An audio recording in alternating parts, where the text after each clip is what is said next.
Hello and welcome once more to my channel. In my last video, you may have noticed I had not mentioned critical damage and critical defense, and there is a very good reason for this.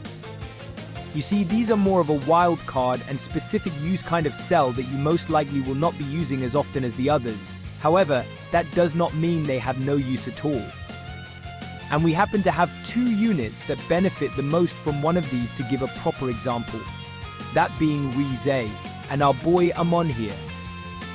The reason being is that they benefit greatly from critical damage, and I'll be going over situational uses for both of these, as well as if they would benefit more from these or without them, and why. Firstly, let's go over Rize's skill set and how exactly she works with criticals. The first thing you'll see is her active skill increasing both her crit rate and crit damage the lower the enemy's health happens to be. And if she were to have a critical damage cell, this damage would be increased.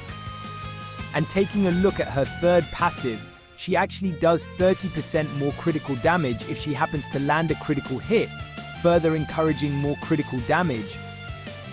Now, there is actually some very specific instances where you would want to run critical damage on Rize. The first happens to be the current carnival effect, where if a unit happens to be restricting another or have type advantage on the enemy, they will perform a critical hit.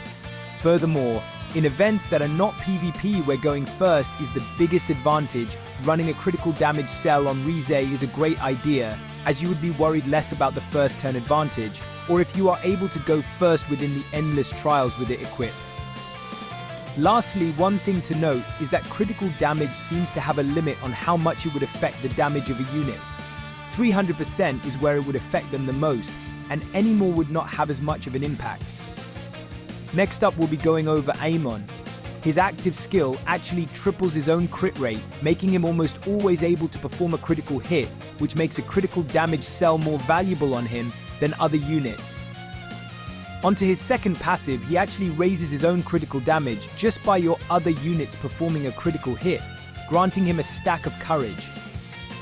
And with each unit's critical damage complementing abilities, it's time we actually compared how well they perform with and without a critical damage cell, starting with Rize.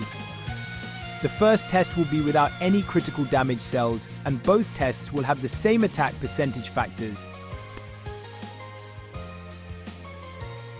Rize's passive will boost her critical damage once the enemy is at lower health, as we'll see here in a moment. Quite the jump from just shy of 100,000.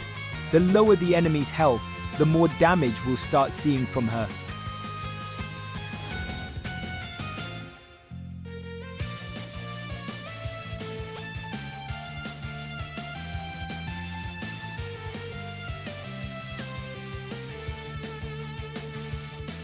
So as you can see, Rize seems to do a little over 200,000 at her best without a critical damage cell. Now let's try it with one.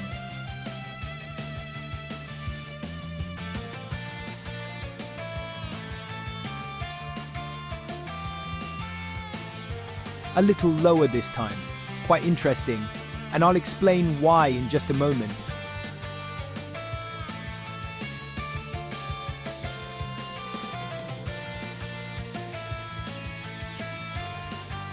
Did you see that? The answer is in how many times Rize performs critical hits. You see, the drawback of a critical damage cell is, if Rize or units with that cell do not crit, she will not do much damage. However, if the enemy is at low health, she has a lot higher chance to critical hit, and you won't be worrying about critical hits as much. However, did you notice we were doing more or less the same damage without a critical damage cell? Final thoughts on using a critical damage cell on Rize, and we'll be going over a few key points here on why you may not want to use them on her due to the drawbacks of using one.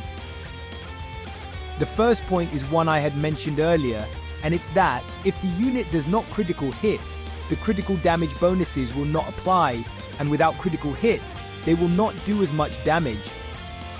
As you saw earlier, Rize was doing much lower damage without her critical hits, suffering nearly a 50,000 damage loss versus 90,000 just by using an attack cell. And adding to that is our second point, the consistency by not using an attack cell. By increasing Rize's attack as high as you can, you will always be doing reasonable damage even when not performing a critical hit, and will do just as much damage when doing so, even if you had a critical damage cell equipped.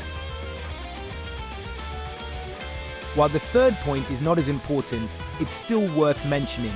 When in events such as the arena or endless trial, or when starting first would be necessary to win, you lose out on a reasonable amount of power without an attack cell. And with these 3 points in mind, I believe it's time to test it out on our second candidate. So let's first test without the critical damage cell as usual, and I'll be explaining why you may actually want to use critical damage on him.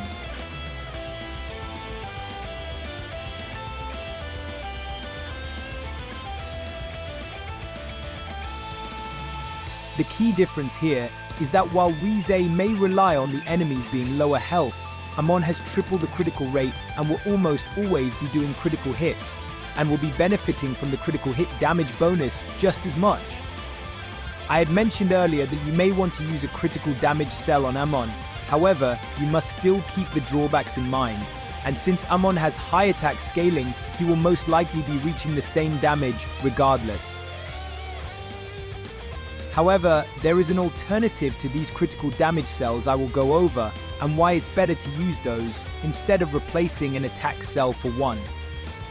But first, it's time to compare the attack cell with a critical damage cell just for consistency. While we start off with a reasonable amount of damage, you will start to see even Amon suffer from the same drawbacks that Rize was. A solution would be to use critical hit factors to make up for this, but on the flip side, you would be losing attack at the same time.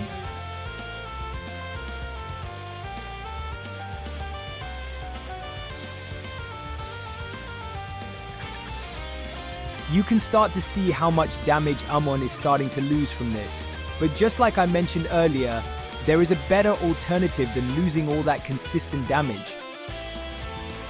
Instead of replacing your attack cell, using a handful of critical damage factors will avoid losing too much attack and still get a nice bonus out of it. And to end off the video, let's try the stage one more time with the attack cell and a handful of critical damage factors.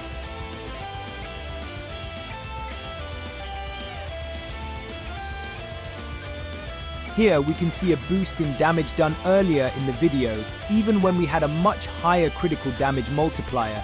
This is mainly due to our huge loss in attack in that run, and by replacing just our attack factors, we take a minimal loss in attack power. The second reason is the critical damage limit I talked about earlier.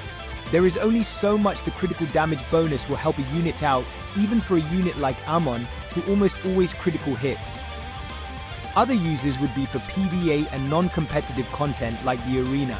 However, due to how this game handles critical damage multipliers, this cell unfortunately does not benefit as much, unless you have a lot of attack potential and support units. But to avoid this video turning into some sort of critical damage documentary, I'll end it off here and hope it helped you out. Until next time.